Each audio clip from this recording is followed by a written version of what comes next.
has bought a painting. It's a canvas, about 5 feet by 4, white. The background is white. And if you screw up your eyes, you can just make out some fine white diagonal lines. Serge is one of my oldest friends. He's done very well for himself. He's a dermatologist, and he is really into art. On Monday, I went to see the painting. Serge had actually gotten a hold of it on Saturday, but he had been lusting after it for months. This white painting with white lines.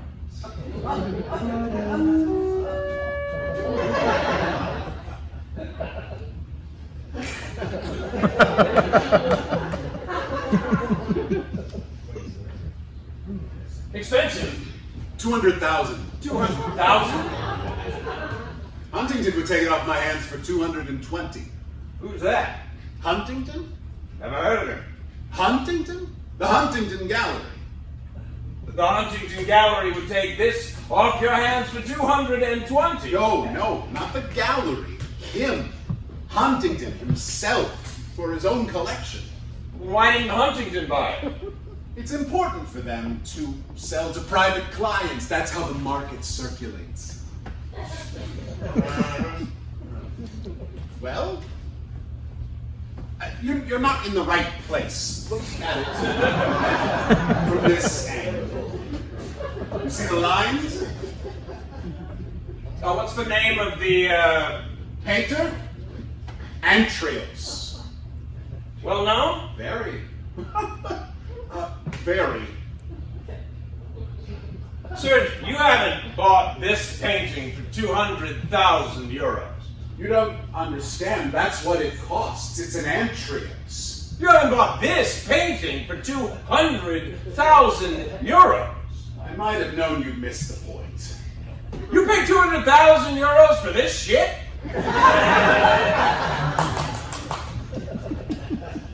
My friend Marc is an intelligent enough fellow. I value our friendship. He's got a good job. He's an aeronautical engineer. But he's one of those new style intellectuals who are not only enemies to modernism, but take some inconceivable pride in running it down.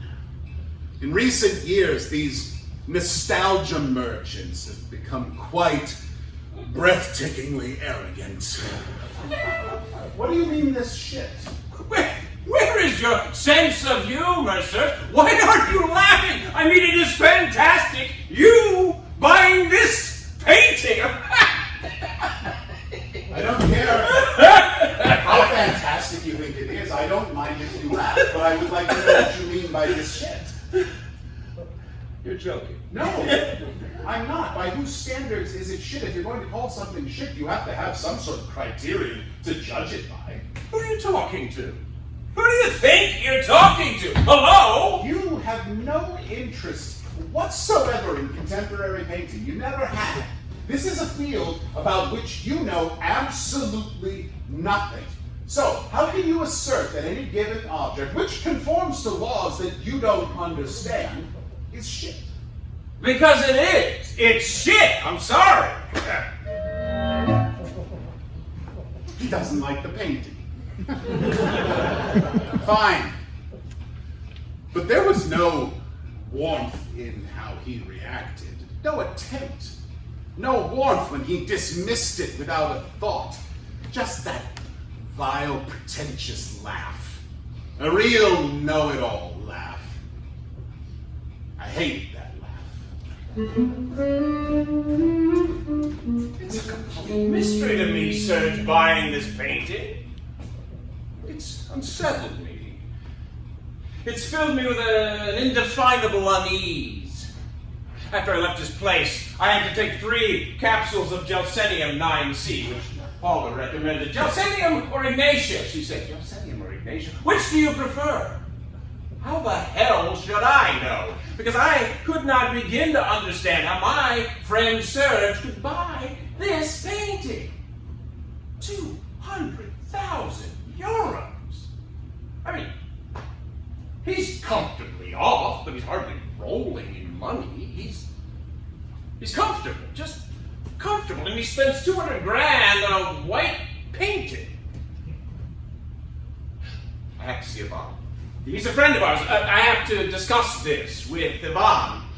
Oh, mind you, Yvan's a very tolerant guy, which, when it comes to relationships, is the worst thing you can be.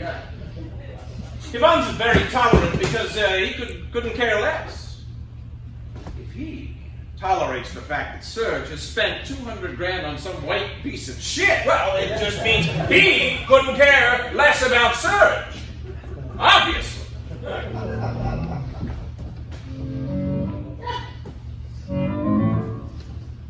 I'm Yvan.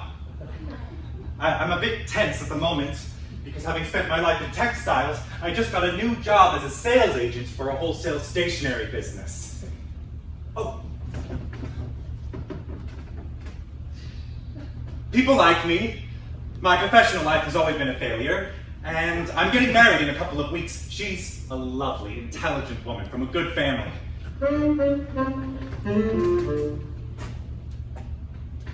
What are you doing? I'm looking for the top to my pen. All right, that's enough. I had it 5 minutes ago. It doesn't matter. Yes, it does.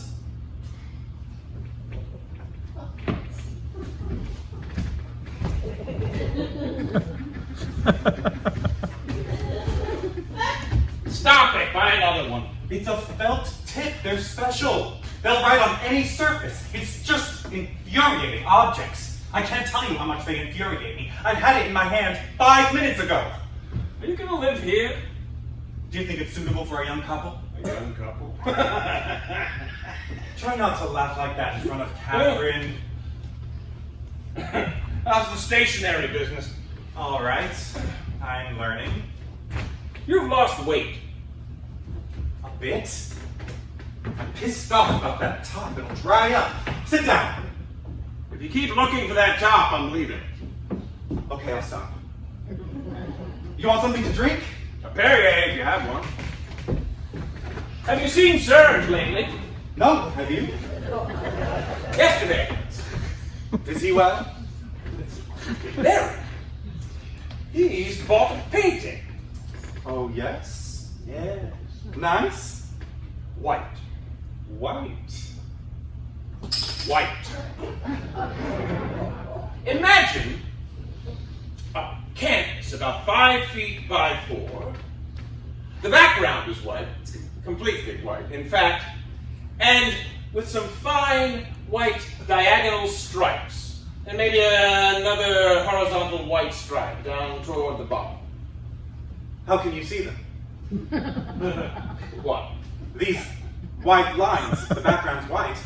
How can you see the lines? You just do. Well, I mean, I suppose the stripes are slightly gray or vice versa. Hey, there are degrees of white. There are different kinds of white. Don't get upset. Why are you getting upset? You start writing quibbling. Why won't you let me finish? All right. Go on. So you have some idea what the canvas looks like. I think so, yes. Now you have to guess what Serge paid for it. Who's the painter? Entrios. Ever heard of him? No. Is he fashionable? I knew you were going to ask that. Well, it's logical. No, it's not logical. Yes, of course it's logical. You asked me to guess the price. You know very well the price depends on how fashionable the painter is. I am not asking you to apply a whole set of critical standards. I'm not asking you for a professional valuation. I'm asking what you, Yvan, would give for a white painting gussied up with a few off-white stripes. Jack shit. Right. Now, what about Serge? What about him? Pick a number at random. 10,000 euros. 50,000. 100,000. 150. 200. 200 grand. No. Yeah. 200 grand. 200 grand. Has he gone crazy? Looks like it.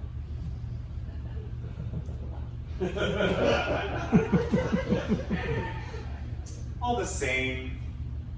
What do you mean all the same? If it makes him happy, he can afford it. So that's what you think, is it? Why? What do you think? You don't understand the seriousness of this, do you? No.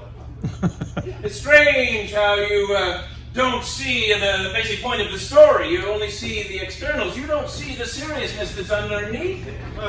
What is the seriousness underneath? Don't you understand what this means? You want to catch it? Don't you see that suddenly, in some grotesque way, Serge fancies himself an art collector? Well, from now on, our friend Serge is one of the great connoisseurs. Bullshit. Yeah, right, bullshit. We can't get in that cheap. That's what he thinks. Oh, I see. Well, doesn't that bother you? No. Not if it makes him happy. If it makes him happy? What does that mean? What kind of philosophy is that? It makes him happy. As long as it's not doing harm to anyone. Well, it is doing harm. It's doing harm to me. I am disturbed. I'm disturbed. More than that, I am hurt. I'm very fond of Serge. And to see him let himself get ripped off and lose every ounce of discernment out of sheer snobbery? I don't know why you're so surprised. He's always haunted galleries. He's always been an exhibit freak. He's always been a freak. Well, he's always been a freak with a sense of humor. That's basically what upsets me is you can't have a laugh with him anymore. I'm sure you can. You can't? I've tried. You have tried. I've tried. What do you think I did? I laughed. Heartily. He didn't even crack a smile. Mind you, 200 grand is kind of an expensive laugh. Yes.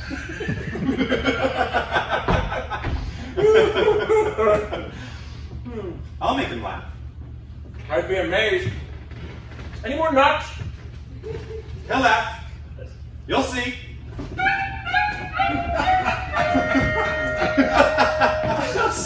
So you get along with the in-laws? Wonderfully. As far as they're concerned, I'm some jerk tottering from one dodgy job to another, and now I'm groping my way into the world of vellum. This spot on my hand, what is it?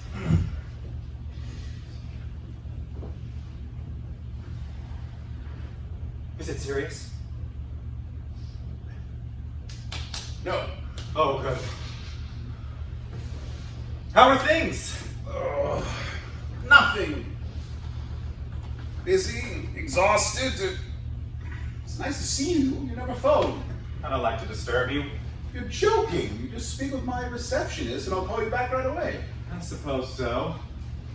Your place gets more and more monastic. Yes. You see Marc recently? Not recently, no. Have you? 2 or 3 days ago? Is he all right? Yes, more or less. Oh. No, he's all right. I talked to him on the phone last week. He seemed all right. Yes, well, he is. He's all right. You seem to be implying he wasn't all right. No, on the contrary, I said he was all right. More or less, you said. Yes, more or less. More or less all right. Been out? Seen anything? No. I can't afford to go out. Oh. I'm ruined. Oh? You want to see something special? Would you like to? Of course I would. Show me!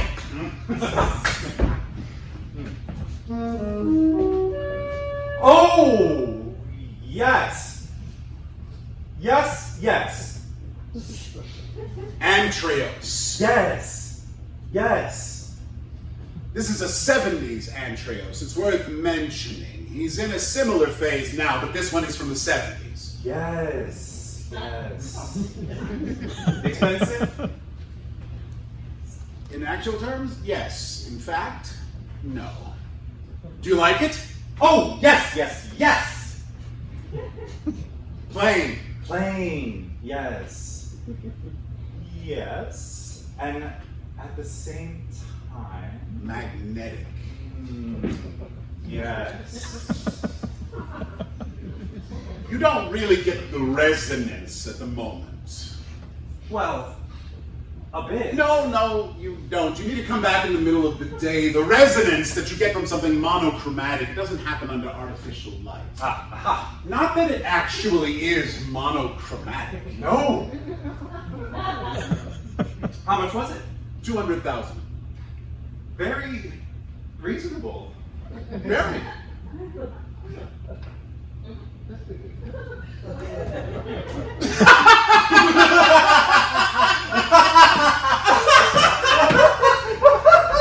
Crazy or what? Crazy! Oh, 200,000.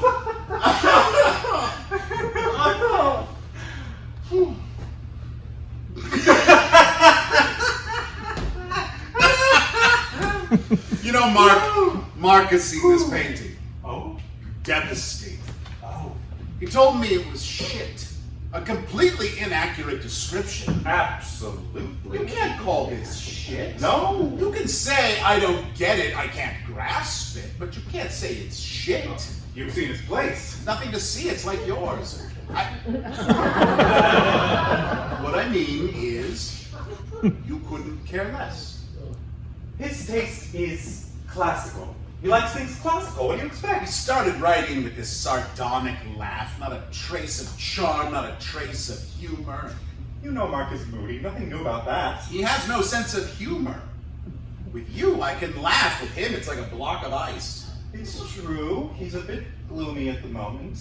I don't blame him for not responding to the painting. He doesn't have the training. There's a whole apprenticeship that you have to go through, which he hasn't, either because he hasn't wanted to or he doesn't have any particular instinct for it, but none of that matters. What I blame him for is his tone of voice, smugness, his tactlessness. I blame him for his insensitivity. I don't blame him for not being interested in modern art. I could give a shit about that. I like him for other reasons. And he likes you. No. I felt it the other day, a kind of condescension, contempt with a really bitter edge. No. Yes! Don't try to smooth things over. Where do you get this urge to be the great reconciler of the human race? Why can't you just admit that Marc is atrophying? If he hasn't already atrophied.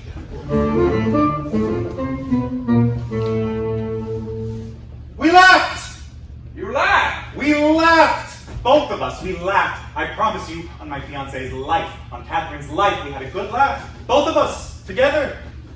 You told him it was shit, and you both had a good laugh. No, I didn't tell him it was shit. We laughed spontaneously. You arrived. You looked at the painting, you laughed, and then he laughed. Yes, something like that. We talked a bit, then it was more or less as you described it. A genuine laugh, was it? Perfectly genuine. Well, then, I made a mistake. I'm really pleased to hear that. It was even better than you think. It was Serge who laughed first. Serge laughed first. Yes. Serge laughed and then you joined in? Yes. But what made him laugh? He laughed because he sensed I was about to laugh. If you like, he laughed to put me at ease. It doesn't count if he laughed first. If he laughed first, he was doing it to diffuse your laughter. It wasn't a genuine laugh. It was a genuine laugh. It may have been a genuine laugh, but you weren't laughing for the right reason. What is the right reason? I'm confused. He wasn't laughing because his painting is ridiculous. You and he weren't laughing for the same reasons. You were laughing at his painting, and he was laughing to ingratiate himself, to put himself on your wavelength, to show that in addition to being an aesthete who can spend more on a painting than you earn in a year, he's still your same old rebellious pal that you used to kid around with. Mm-hmm. You know, Yes. this is going to amaze you. Go on. I didn't like the painting, but I didn't actually hate it. Well, of course not. I mean, you can't hate what's invisible. You can't hate nothing. No, it has something. What do you mean? It has something. It's not nothing. You're joking. I'm not as harsh as you. It's a work of art. There's a system behind it. A system? A system. A system. It's the completion of a journey. It wasn't painted by accident. It's a work of art which stakes its claim as part of a trajectory. Oh! Go ahead, laugh. You're parodying Serge's nonsense from him. It's heartbreaking from you. It's just comical. You know, Marc, this smugness, you want to watch out for that. You're getting bitter. It's not very attractive. Good. The older I get, the more offensive I hope to become. Great. You're impossible to talk to. Oh no, there's a system underneath. You look at this piece of shit. Oh, never mind. There's a system underneath it. Do you think there's a system under this painting? Too evocative, too expressive. Everything on the canvas, no scope for a system. I'm glad you're enjoying yourself. Oh, Yvan. Speak for yourself. Describe the feelings his painting evoked.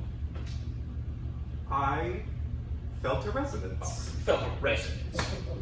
You're denying that I'm capable of appreciating his painting for myself. Of course I am. Well, why? Because I know you, and aside from being disastrously open-minded, you are relatively sane. I wish I could say the same about you. Yvan, look me in the eye. I'm looking at you. Were you moved by Serge's painting? No. Answer me this. Say you're getting married tomorrow.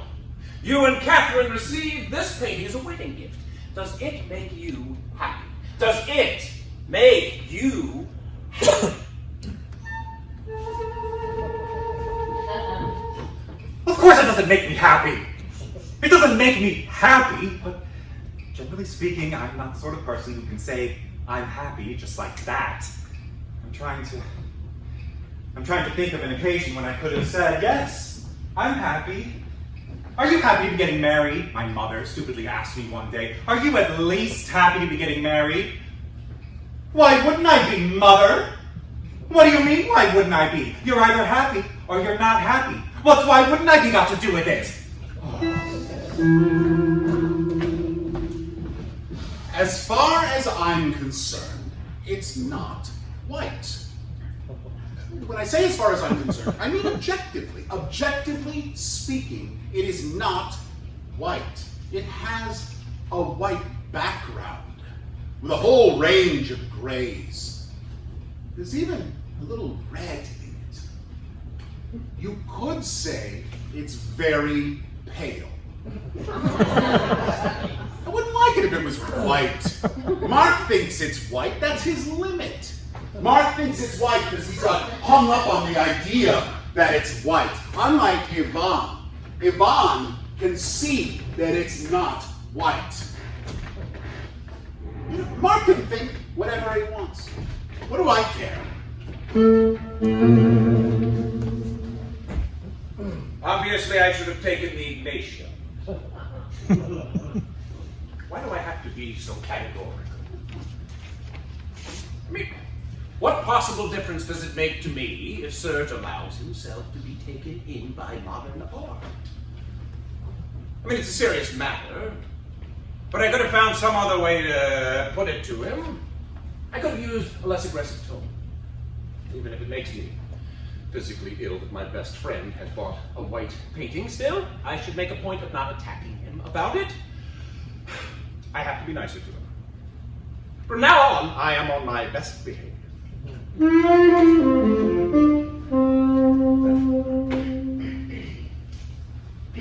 Fancy a laugh?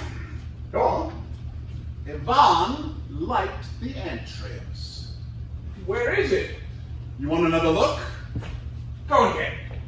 I knew you'd come around to it.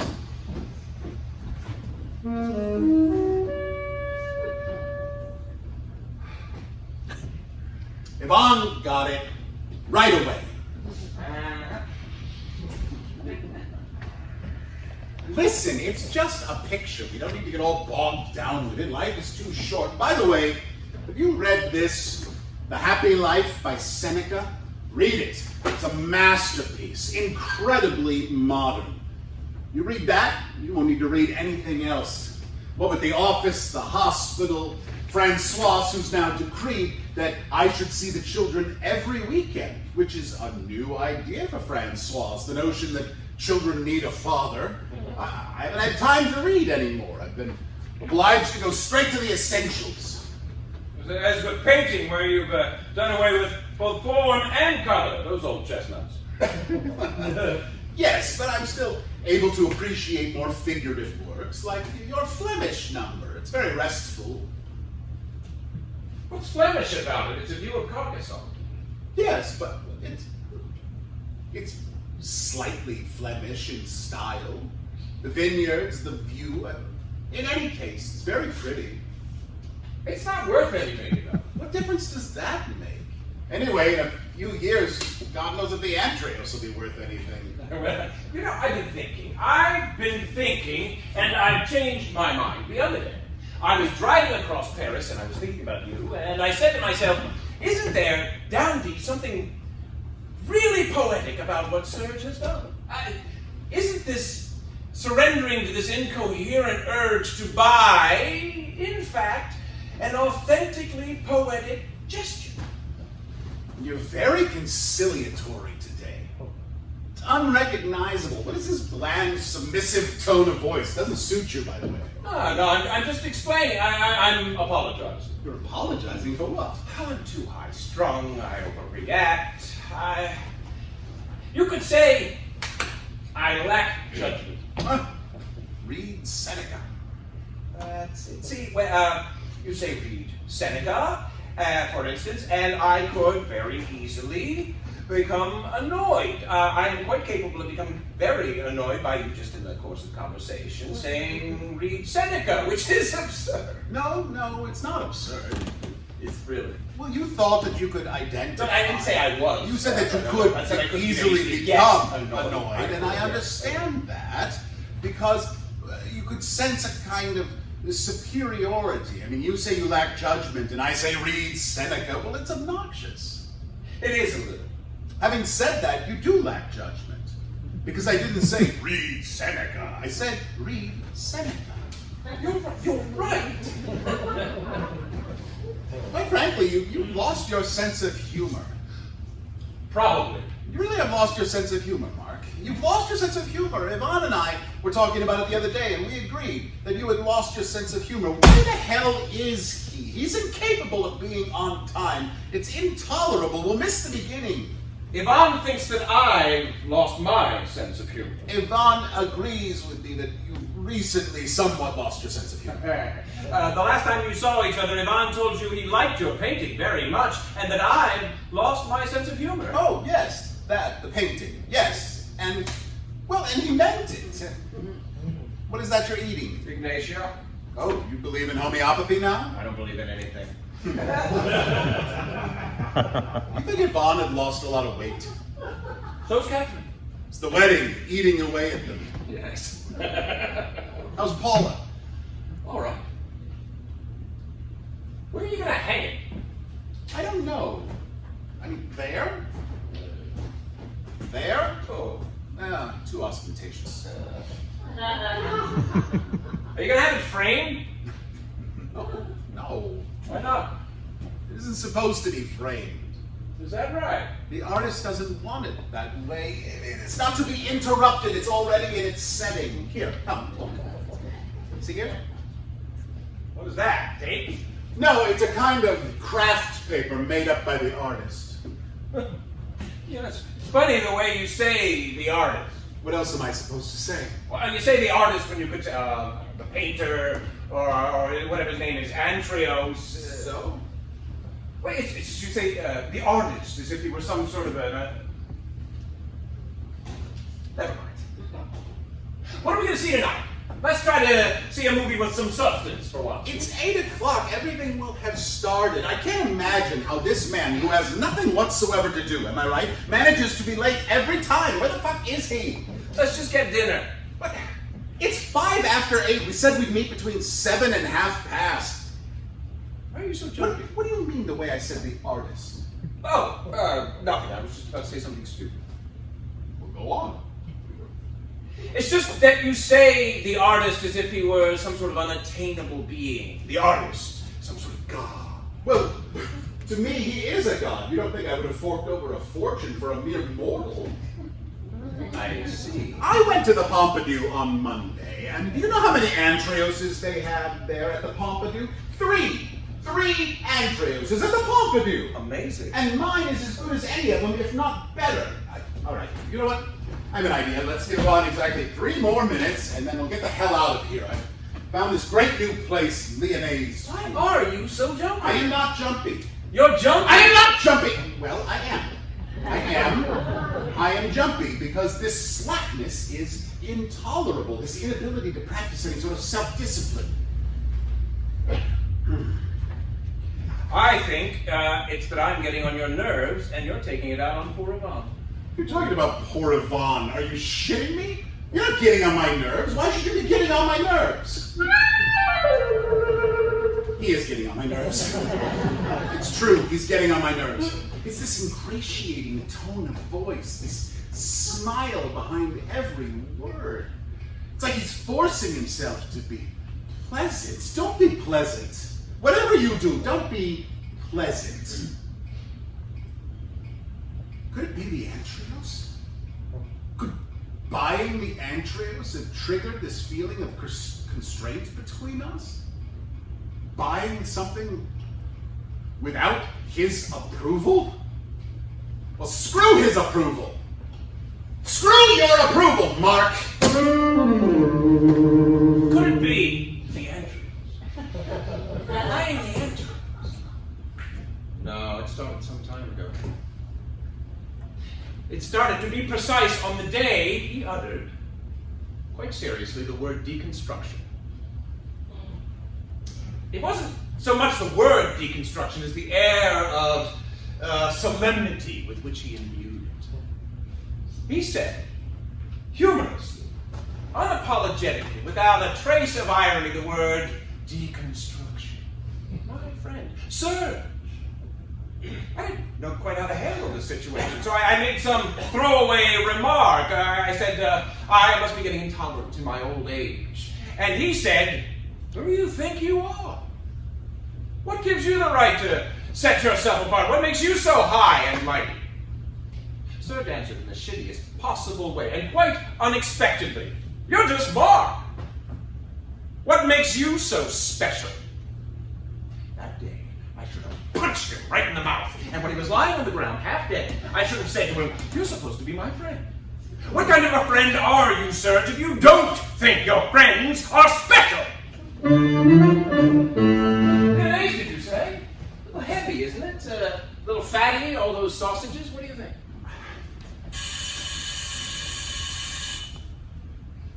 12 minutes after 8. So, a crisis, insoluble problem, major crisis. Both stepmothers want their names on the wedding invitation. Catherine adores her stepmother, who more or less brought her up. She wants her name on the invitation. She wants it, and her stepmother is not anticipating, which is understandable since the mother is dead, not appearing next to Catherine's father, whereas my stepmother, whom I detest, it's out of the question her name should appear on the invitation. But my father won't have his name on it if hers isn't, unless Catherine's stepmother's is left off, which is completely unacceptable. I suggest none of the parents' names be on it. After all, we're not adolescents. We can announce our wedding and invite people ourselves. Catherine screams her head off, arguing that would be a slap in the face for her parents who are paying through the nose for the reception, and particularly for her stepmother who's gone to so much trouble when she's not even her daughter. And I finally let myself be persuaded, totally against my better judgment, because she wore me down. I finally agreed that my stepmother, whom I detest, who's a complete bitch, should have her name on the invitation. So, I telephoned my mother to warn her. Mother, I said, I've done everything I can to avoid this, but we have absolutely no choice. Colette's name has to be on this invitation. And she said, if Colette's name is on the invitation, then take mine off. I said to her, Mother, please, I beg you, don't make things even more difficult. And she said, how dare you suggest my name is left to float around on the card on its own, as if I was some abandoned woman, below Colette, who'll be clamped onto your father's name like a limpet. I said to her, Mother, I have friends waiting for me. I'm going to hang up, and we'll discuss all this tomorrow after a good night's sleep. And she said, why is it I'm always an afterthought? What are you talking about, Mother? You're not always an afterthought. Of course I am. And when you say don't make things even more difficult, what you mean is everything's already been decided. Everything's been organized without me. Everything's been cooked up behind my back. Good old Nadia. She'll agree to anything. And all this, she said, get this, in aid of an event, the importance of which I'm having some trouble grasping. Mother, I have friends waiting. That's right. There's always something better to do. Anything's more important than I am. Goodbye. And she hung up. Catherine, who was next to me, but who hadn't heard her side of the conversation, said, what did she say? I said, she doesn't want her name on the invitation with Colette, which is understandable. I'm not talking about that. What did she say about the wedding? Nothing. You're lying. I'm not, Kathy, I promise you. She just doesn't want her name on the invitation with Colette. Well, call her back and tell her when your son's getting married, you rise above your vanity. You can say the same thing to your stepmother. That's got nothing to do with it, she shouted. It's me. I'm the one who's insisting her name's on it, not her, poor thing. She's tacked her son at 5. If she had any idea of the trouble this is causing, she'd be down on her knees begging for her name to be taken off the invitation. Now call your mother. So I call her again. By now I'm in shreds. Catherine's listening in. Yvan, up to now you've conducted your affairs in the most chaotic way imaginable. And just because out of the blue you've decided to embark on matrimony, I find myself obliged to spend all afternoon and evening with your father, a man I haven't seen in 17 years, and whom I was not expecting to have to reveal my hip size and my puffy cheeks. Not to mention Colette, who incidentally I may tell you, according to Felix Perolari, has now taken up bridge. My mother also plays bridge. I can see none of this can be helped, but on the invitation, the one item everyone is going to receive and examine, I insist on making a solo appearance. Catherine, listening in, shakes her head and screws up her face in disgust. Mother, I say, why are you so selfish? I'm not selfish! I'm not selfish, Yvonne! You're not going to start as well. You're not going to be like Madame Romero this morning telling me I have a heart of stone, that everybody in the family has a heart of stone. That's what Madame Romero said this morning when I refused to raise her pay. She's gone completely insane, by the way, to 20 euros an hour, tax-free. She had the gall to say everyone in the family had a heart of stone when she knows perfectly well about poor Andre's pacemaker. You haven't even bothered to drop him a line. Yes, that's right, very funny. Everything's a joke to you. It's not me who's the selfish one, Yvonne. You've still got a lot to learn about life. Off you go, darling. Go on. Go on. Go and see your precious friends.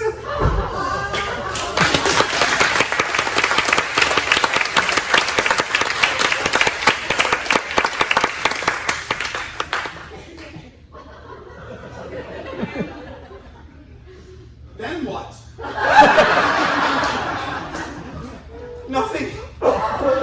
Nothing's been resolved. I hung up. Mini drama with Catherine. Cut short because I was late. Why do you let yourself be fucked over by all these women? Why do I let myself be fucked over? I don't know. They're all insane. Lost weight. Of course I have. 10 pounds purely through stress. Oh, read Seneca. The happy life? Just what I need? What does he suggest? It's a masterpiece. Oh? He hasn't read it. Oh. No, but Serge told me it's a masterpiece. I said it's a masterpiece because it is a masterpiece.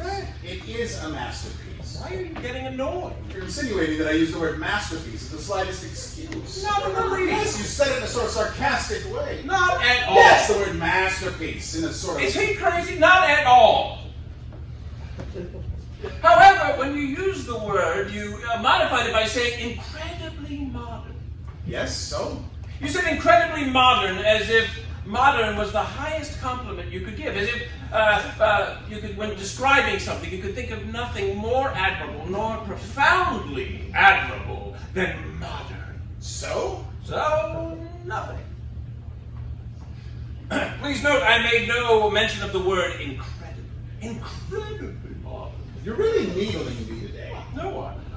You're not going to quarrel all evening. That would just about finish me. You don't find it extraordinary that a man who wrote almost 2,000 years ago should be so completely up to date? Of course not. That's the definition of a classic. Oh, now you're just playing with words. So, What are we going to do? I guess we can forget about a movie. I'm sorry. You want to go eat? Serge tells me you're very taken by his painting. Yes, I am. Kind of taken with it. Yes. You're not, I gather. No. Let's eat. Serge knows a tasty spot. Lemonade. You think the food is too fatty? I think the food is a little on the fatty side, but I don't mind giving it a shot. If you think the food's too fatty, we'll try someplace else. No, I don't mind giving it a shot. We'll go to the restaurant if you think you'll like it. If not, we won't. Do you like Leonade's food? I'll do whatever you like. He'll do whatever you like. Whatever you like, he will always do. What's the matter with you? You're both behaving very strangely. He's right. Once in a while, you might have an opinion of your own. Listen, if you think you're going to use me as your punching bag, I'm out of here. I put it with enough today. Where's your sense of humor, Yvan? What? Where's your sense of humor, kiddo? Where's my sense of humor? I don't see anything to laugh at. Where's my sense of humor? Are you trying to be funny? I think that recently you've somewhat lost your sense of humor. You gotta watch that, believe me. Oh, I see. Don't you think that I too have recently somewhat lost my sense of humor? All right, that's enough. Let's make a decision. To tell you the truth, I'm not even hungry. You're both really sinister this evening. Would you like my opinion on your women problems? Go on. In my view, the most out-of-control one is Catherine, by far. No And question. if you allow yourself to keep getting fucked over by her, you're in for a hideous future. What can I do? Cancel it. Cancel the wedding? He's right. But I can't. Are you crazy? Why not? Well, because I can't. That's all. It's arranged. I've only been working at the stationery business for a month. What's that got to do with anything? It's her uncle's stationery business.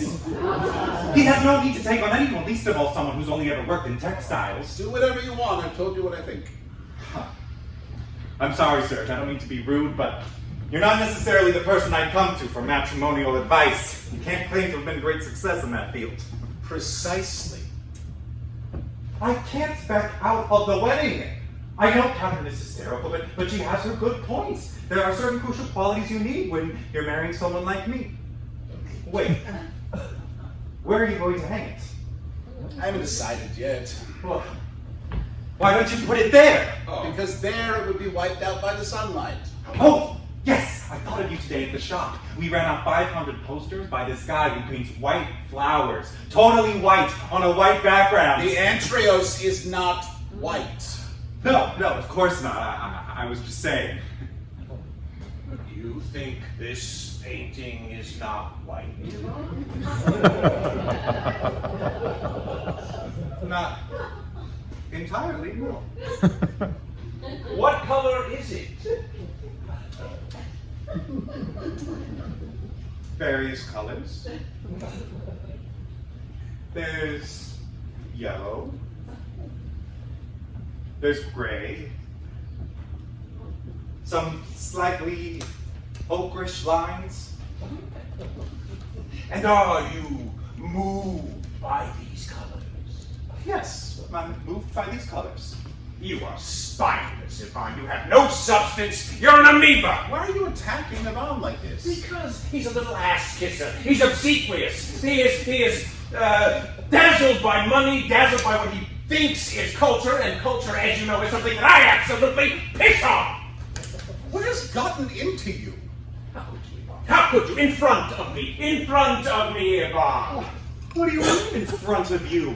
What do you mean in front of you? I find these colors touching. Yes. What does it matter to you? Stop wanting to control everything. How could you say in front of me that you find these colors touching? Because it's the truth. You find these colors touching. Yes, I find these colors touching. You find these colors touching. He finds these colors touching. He's perfectly entitled to. He is not entitled to. What do you mean he's not He entitled is not entitled to. I'm not entitled to. No! Why is he not entitled to? You know, I don't think you're very well. Perhaps you want to go see someone. He is not entitled to say that he finds these colors touching because he doesn't. I don't find these colors touching. There are no colors! You cannot see them! You do not find them touching! Speak for yourself! Oh, this is really demeaning, Yvan. Who do you think you are, Marc? Who are you to legislate? You don't like anything. You despise everyone. You take pride in not being a man of your time. What does that mean, a man of my time? Right. I'm leaving. Where are you going? I'm leaving. I don't see why I have to put up with your tantrums. Don't go. You're not going to start taking offense, are you? If you go, you're giving in to him.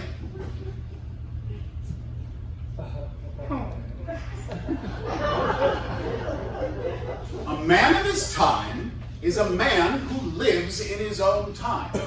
To what end? What do you mean, to what end? What does that mean? A man of his time is someone about whom it can be said in 20 years or 100 years' time that he was representative of his era. What purpose is there for me if someone someday says he was a man of his era? Listen, sweetheart, we're not talking about you, if you can imagine that. We don't give a fuck about you.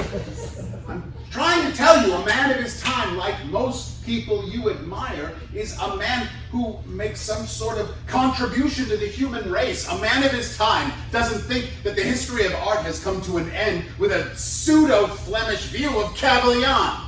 Carcassonne! Same thing! A man of his time plays his part in the fundamental dynamic of evolution. And that's a good thing in your It's view? not good or bad. Why are you always moralizing? It's just the way things are. And you, for example, you play your part in the fundamental dynamic of evolution. I do. What about Yvan? Oh, surely not. What part can an amoeba play? In his way, Yvan is a man of his time. Well, how can you tell? Certainly not by the motel art hanging on his wall. It is not motel art. It is motel art. It is What's the difference? Look, Yvan represents a certain way of life, a certain way of thinking that is totally modern, and so do you. I'm sorry, but you are a typical man of your time, and the more you try not to be, the more you are. All right, then, what's the problem? There is no problem except for you, because you take some sort of pride in your desire to shut yourself off from humanity. But it's like you're in quicksand. No matter how much you struggle to get free, you keep sinking further. Now apologize to Yvan. Yvan is a coward. Right. I'm out of here.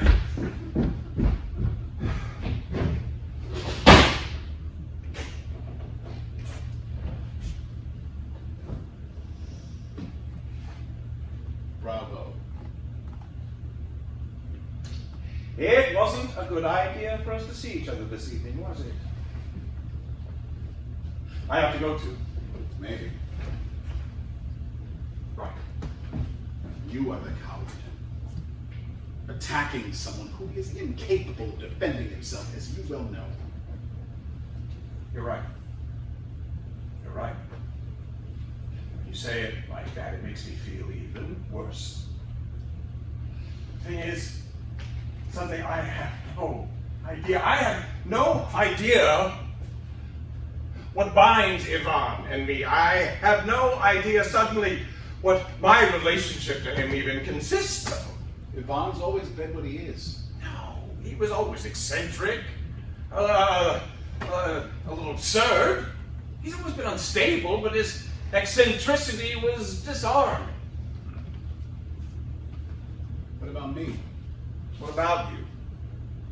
Have you any idea what binds you to me? That's a question that could take us down a very long road.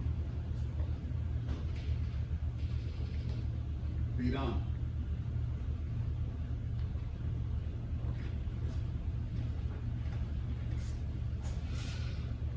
I am sorry that I upset Yvan. At last you said something approximately human.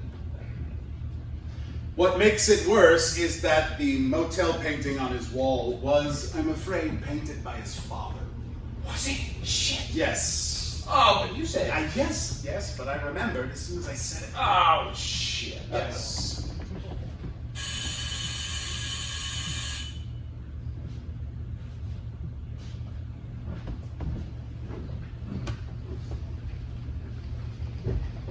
Yvan returns! The elevator was full, so I'm plunged down the stairs, clattering all the way down, thinking, a coward, an amoeba, no substance. I thought, I'll come back with a gun and blow his head off. Then he'll see how flabby and obsequious I am. I got to the lobby, and I said to myself, listen, pal, you haven't been in therapy for 6 years to finish up shooting your best friend. And you haven't been in therapy for 6 years without realizing that some deep anxiety must lie behind his insane aggression. So, I relaunched myself, telling myself as I mounted the penitential stair, this is a cry for help. I have to help Marc if it's the last thing I do. In fact, the other day I discussed both of you with Dr. Finkelzone. You were discussing us with Finkelzone? I discussed everything with Finkelzone. Why were you discussing us? I forbid you to discuss me with that asshole. You're in no position to forbid anything. Why were you discussing us? I knew your relationship was under a strain, and I wanted Finkelzone to explain. And what did the bastard say? He just said something kind of amusing. They're allowed to give their opinions? No, they never give their opinions, but this time he did give his opinion. He even made a gesture, and he never makes a gesture. He's always rigid. I sometimes say to him, for God's sake, move about a bit! All right. What did he say? Who gives a fuck what he said? What did he say? What possible interest would we have in what he said? I want to know what the bastard said, all right? Shit!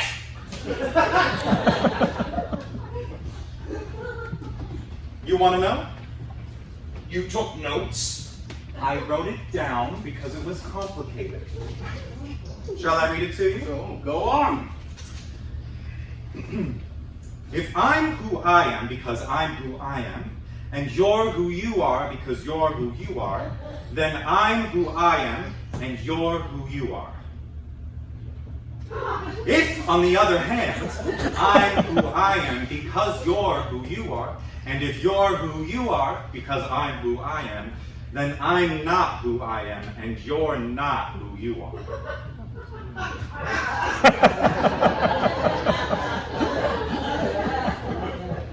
How much do you pay this man? 150 euros a session, twice a week. Great.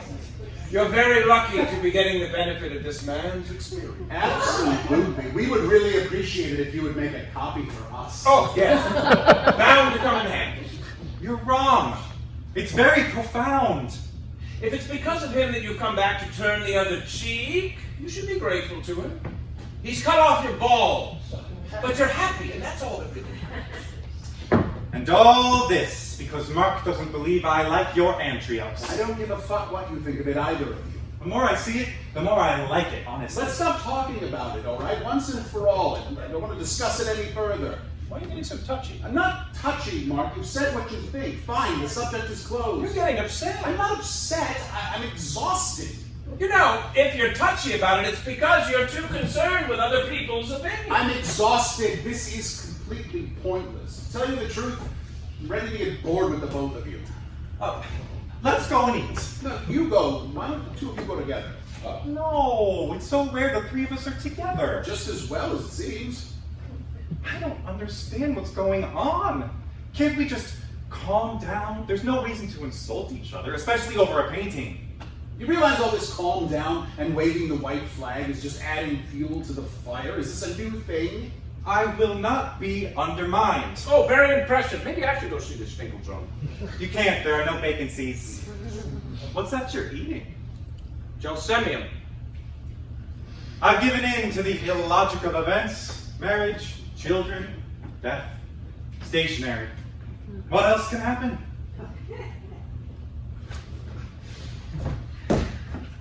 You're scuttling away the entrails. We're not worthy to look at it. Exactly. Or is it that you're afraid if it stays in my presence, you'll finish up looking at it through my eye? No. You know what the poet Paul Valery says, and I would go a bit further. I don't give a fuck what Paul Valery says. You've gone off Paul Valery? Don't quote Paul Valery to me. You used to love Paul Valery. I don't give a fuck what Paul Valery says. But I discovered him through you. You're the one who got me onto Paul Valery. Don't quote Paul Valery to me. I don't give a fuck what Paul Valery says. What do you give a fuck about? I give a fuck about you buying this painting. I give a fuck about you spending $200,000 on a piece of white shit. Don't start again, Marc. I'm going to tell you what I give a fuck about, since we're all coming clean. I give a fuck about your insinuations and your snickering.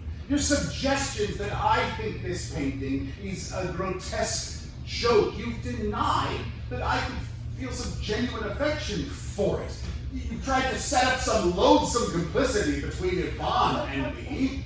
And that is why I feel, Marc, to use your expression, how little binds us together these days. Your perpetual display of distrust. You're right. I cannot imagine you genuinely loving that painting. But why? Because I love Serge. And I cannot love the Serge that is capable of buying that painting. Why do you say buying? Why can't you say loving? I can't say loving, I don't believe loving. Why would I buy it if I didn't love it? That's the nub of the question. You see how smug he is? I am trying to be straightforward, and he responds with this pompous, heavy-handed tone.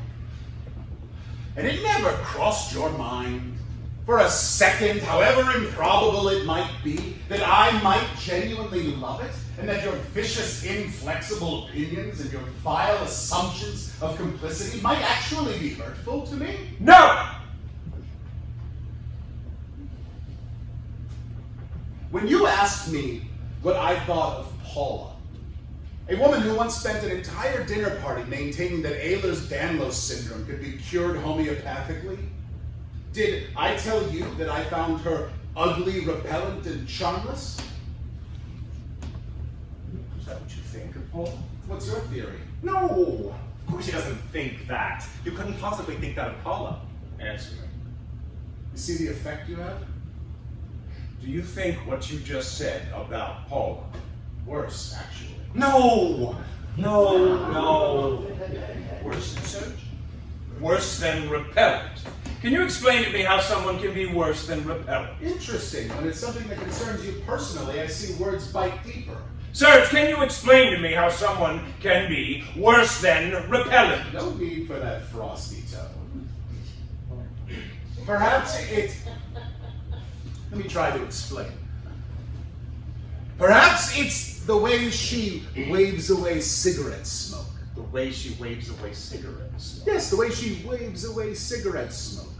What appears to you is a gesture of no significance. What seems like a harmless gesture is in fact quite the opposite. And the way she waves away cigarette smoke sits at the very heart of her repellentness. You are speaking to me, a Paula, a woman who shares my life in these intolerable terms because you disapprove of her method of waving away cigarette smoke. Yes, her method of waving away cigarette smoke condemns her out of hand. Before I completely lose control, Serge, you had better explain yourself. This is very serious, what you're doing.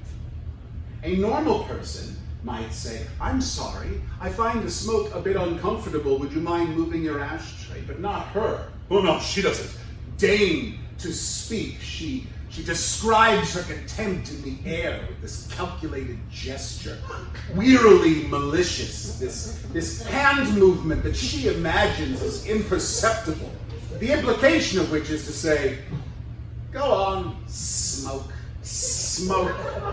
It's pathetic, but what's the point in calling attention to it? Which means that you can't tell if it's you or your cigarette that's getting up her nose. You're exaggerating. Notice he doesn't say I'm wrong. He says I'm exaggerating, but he doesn't say I'm wrong. Her method of waving away cigarette smoke reveals a cold, condescending, and narrow-minded nature. Just what you are in the process of acquiring. It's a shame, Marc. It's a real shame that you have taken up with such a life-denying woman. Paula is not life-denying. Take back what you just said, Serge. No. Yes, you have to. Serge, take back what you just said. Take it back, this is ridiculous. Serge, for the last time, I demand that you take back what you just said. In my view, the two of you are an aberration, a pair of fossils. If I'm out your own business! Oh shit, my ear! Oh shit! Show me. Wait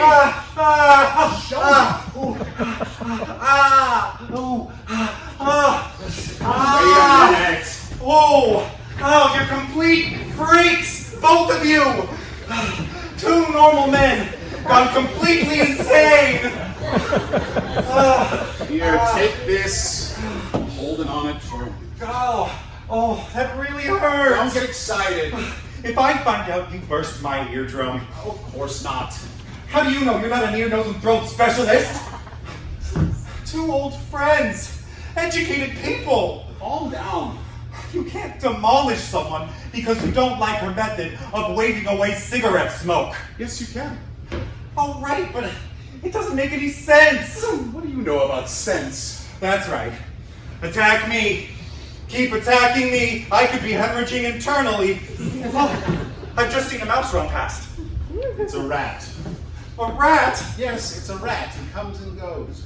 You have a rat? Don't take the compress away. Leave it there. Oh, what's the matter with you? What's happened between you? Something must have happened for you to become this demented.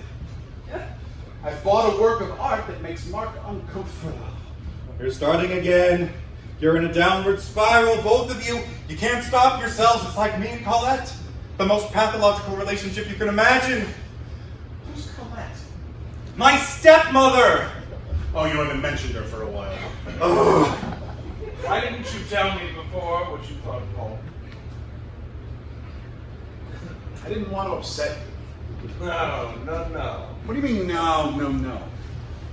When I first asked you what you thought of Paula, what you said was, she's a perfect match for you. Yes. But today, your assessment of Paula is far harsher, which it sounded really positive coming from you. Sure. Given your state at the time with Francois. All right, what are you trying to prove? I don't understand. But your assessment today is far harsher, and your assessment, therefore, of me is far harsher. I don't understand. Oh, of course. I don't!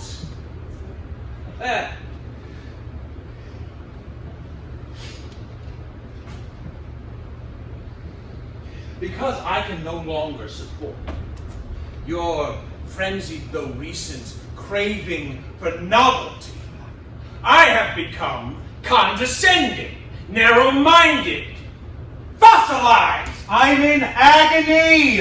It's like something is drilling through my brain! Have a sip of brandy. What do you think?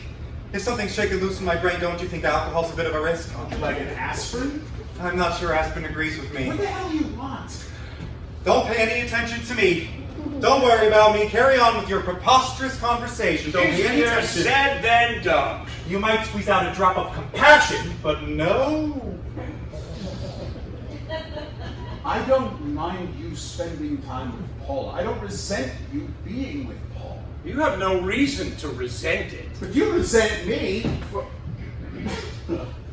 well, I was going to say, for being with the Antrios. Yes, I'm missing something here. I didn't replace you with Paul. Are you saying I replaced you with the Antrios? Yes. I replaced you with the Antrios? Yes, with the Antrios and everything it implies. Do you have any idea what he is talking about? I couldn't care less. You're both insane. In my time, you never would have bought that painting.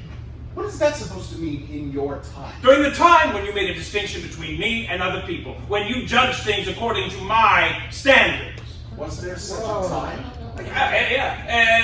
That's just cruel and petty. Oh, I assure you, I'm staggered. And if Yvan hadn't turned into such a sponge, he'd back me up. Go on. Keep going. It's water off a duck's back.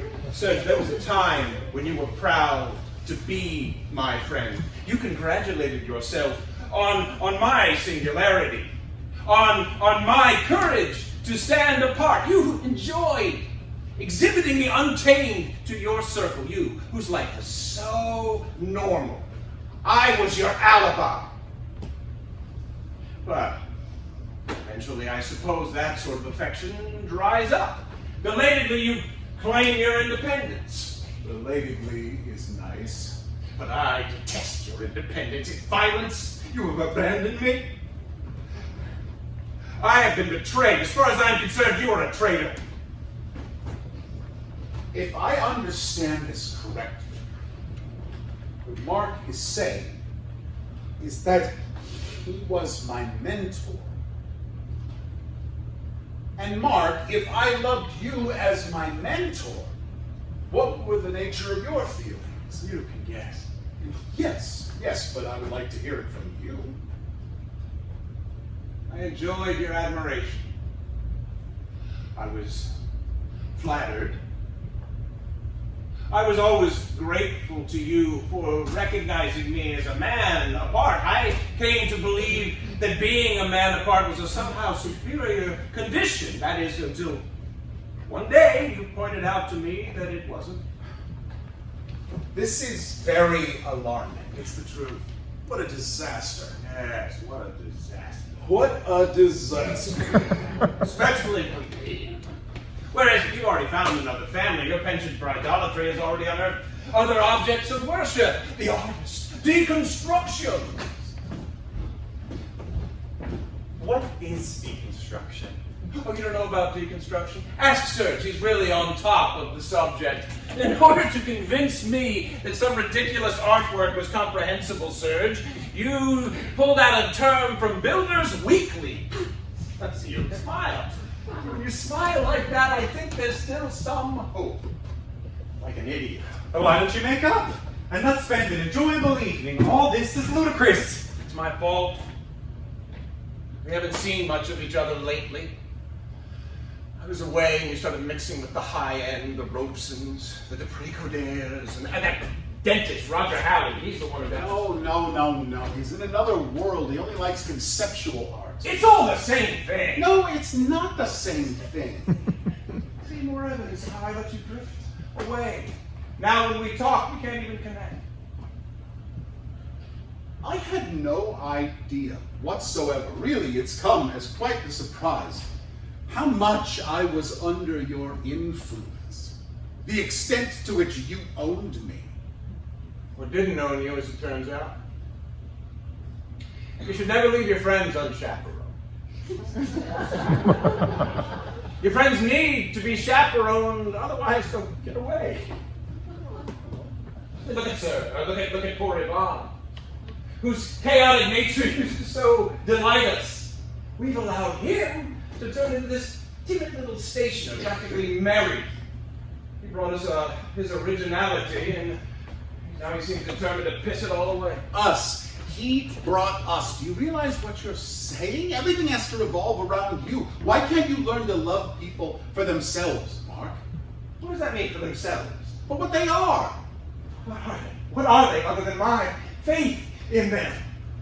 I am desperate to find a friend with some prior existence. It never worked. I mean, I had to groom you.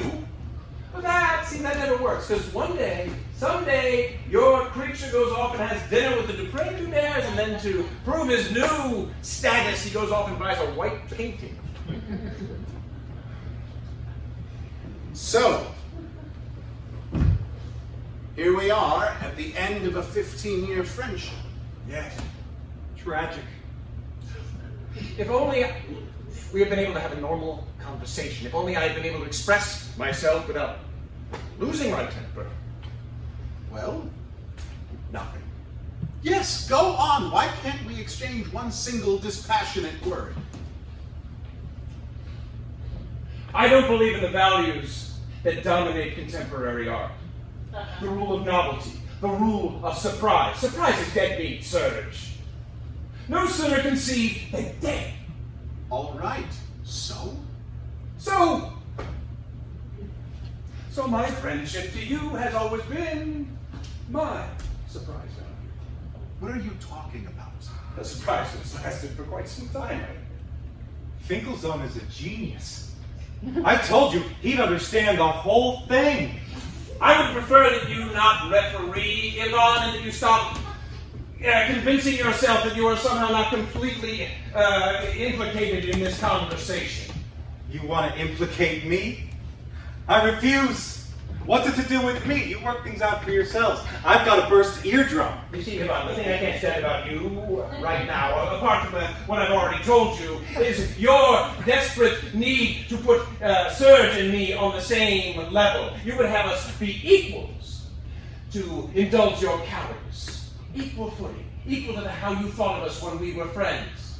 But we never were equals, Yvan. You have to choose. I have chosen. Oh, excellent. I don't need a supporter. Oh, you're not going to turn the poor guy down. Then my God, why do we see each other if we hate each other? Because it's obvious we hate each other. I mean, I don't hate either of you, but you hate each other, and you hate me, so why do we see each other? I was looking forward to a relaxing evening after a ridiculously crazy week, meeting my two best friends, going to a movie, having a laugh, getting away from all the drama. Are you aware that you've talked about nothing but yourself? What are you talking about? Everybody talks about themselves. You fuck up our evening. I fuck up your evening? Yes! I fuck up your evening. I fuck up your evening. Don't get excited. You're saying it's me who's fucked up your evening. How many more times are you going to say it? Just answer the question. Are you saying it's me who's fucked up your evening? You arrived 3/4 of an hour late. You don't apologize. You deluge us with your domestic woe. And your inertia, your sheer neutral spectator's inertia has lured Marc and me into the worst excesses. Me? It's my fault. Yes! And on this subject, I'm in complete agreement with Marc. You create the conditions of conflict. You have been muling along with this finicky, subservient voice of reason since you arrived. It's intolerable. You know, I could burst into tears. I could cry right now. I'm very close to tears. Cry. Cry. Cry? You're telling me to cry! You have every reason to cry. You're losing your two best friends. You're marrying a gorgon. That's it then, is it? It's all over? You said it yourself. Why should we see each other if we hate each other? What about my wedding? You're my witnesses, remember? Find someone else. I can't. You're on the invitation. You can choose someone else at the last minute. You're not allowed to. Of course you are. You're not. Oh, don't panic. We'll come. But what you ought to do is cancel the wedding. He's right. Oh, shit. What have I ever done to you? Shit. It's brutal what you're doing. You could have had your fight after the 12th, but no. You're determined to ruin my wedding. A wedding which is already a catastrophe. Which has made me lose 10 pounds. And now you're completely fucking it up. The only two people whose presence guaranteed some spark of stability are determined to destroy one another, just my luck. You think I enjoy reams of Xerox paper or rolls of Scotch tape? You think any normal man wakes up one day desperate to sell expandable document folders? What am I supposed to do? I pissed around for years. I made you laugh. Oh, yes. Wonderful. I made all my friends laugh their heads off playing the fool. But come the end of the evening, who was left solitary as that rat? Who crawled back into his hole every evening all on his own? This buffoon, dying of loneliness, who'd switch on anything that talks. And who does he find on his voicemail? His mother. His mother. And then again, his mother. Don't get yourself in such a state. Don't get yourself in such a state. Who got me into this state in the first place? Look at me. Down. I don't have your refined sensibilities. I'm not a heavyweight. I have no opinions. Calm down. Don't tell me to calm down. What possible reason do I have to calm down? Are you trying to drive me insane? Telling me to calm down? Calm down's the worst thing you can say to someone who's lost his calm. Look at me. I'm not like you. I don't want to be in charge. I don't want to be an authority figure. I don't want to be independent. I just want to be your friend. Yvan the Joker. Yvan the Joker.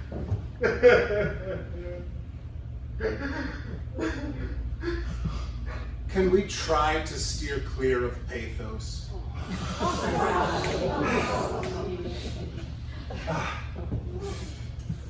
I'm finished. Have you got anything to nibble on? Anything. Just to keep from passing out. I have some olives. Hand them over.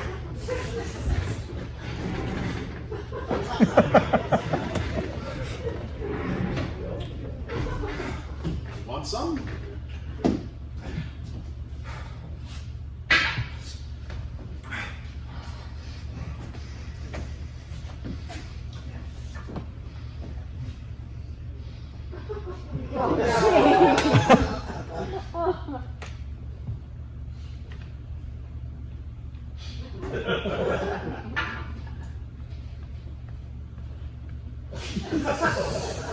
There's somewhere to put it.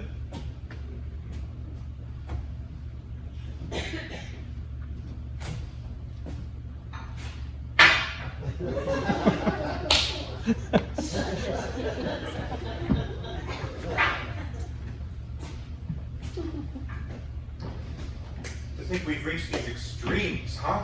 The apocalypse because of a white square.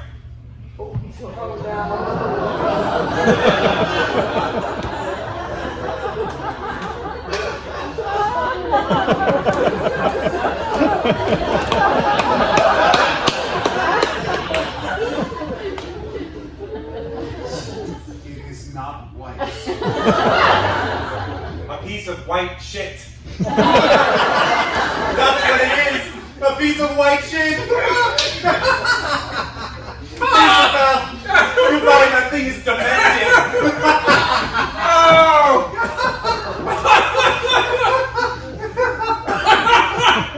Oh!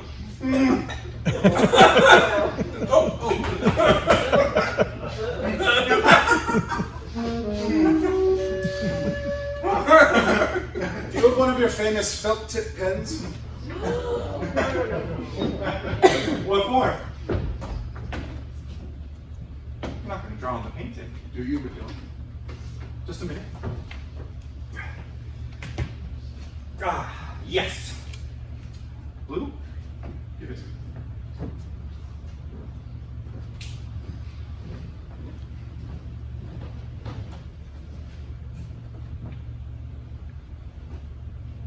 Go on. Go on.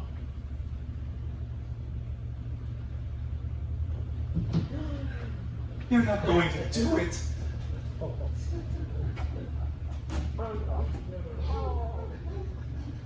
Come on. You're raving mad, both of you.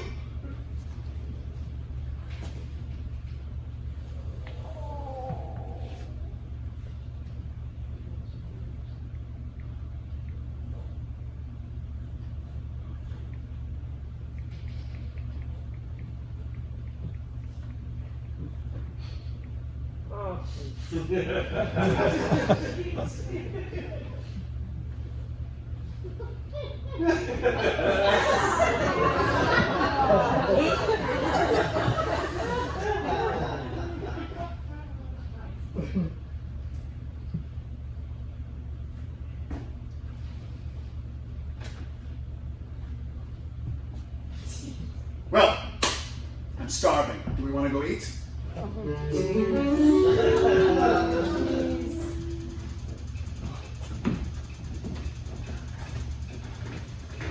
The day after the wedding, Catherine put her wedding bouquet and a little bag of sugared almonds on her mother's grave at the Montparnasse Cemetery.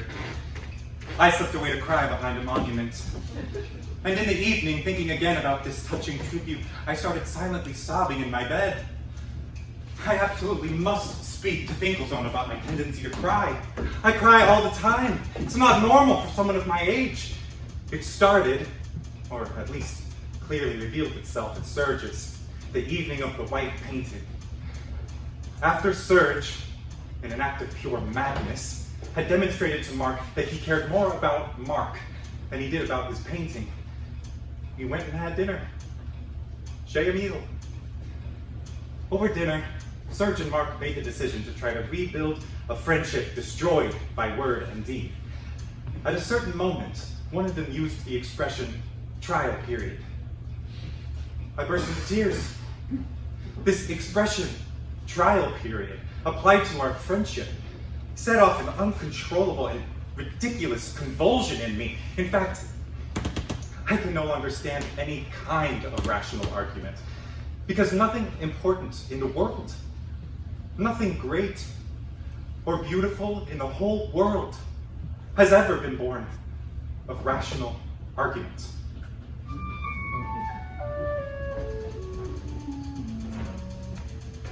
After Marc and I obliterated the skier with the aid of Swiss soap and added ox gall, which was recommended by Paula, I looked at the Antrios and I said to Marc, "Did you know that the ink from felt tips was washable?" "No." He said, "No." "Did you?" "No." I said, very quickly, lying. I came within an inch of saying, yes, I did know. But how could I launch our trial period with such a disappointing admission? On the other hand, was it right of me to tell a lie? Ugh, a lie! Let's be reasonable. Why am I so absurdly virtuous? And why is my friendship with Marc have to be so complicated?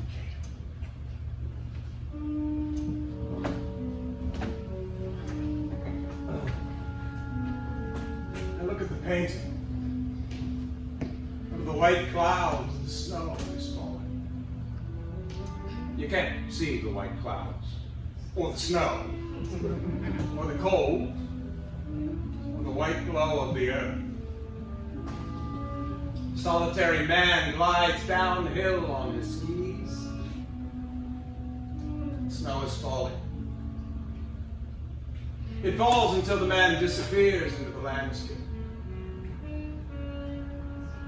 My friend Serge, who is one of my oldest friends, has bought a painting.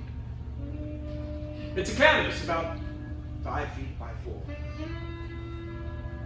And it represents a man who moves across a space and disappears.